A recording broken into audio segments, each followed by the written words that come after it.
In addition to growing our bottom line, we have also, of course, managed to grow our company assets. So last year, our company assets were at 6.2 billion. Through the cash collected and reinvestment, we've now grown it to 7.2 billion, which is a 15% increase.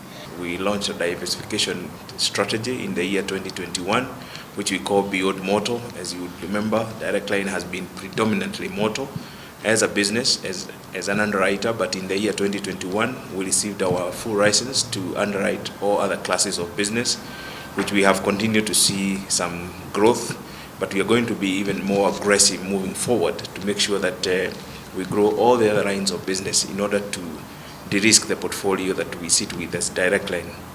In particular, since inception of the company into the business, this is the best performance ever for the last 15 years.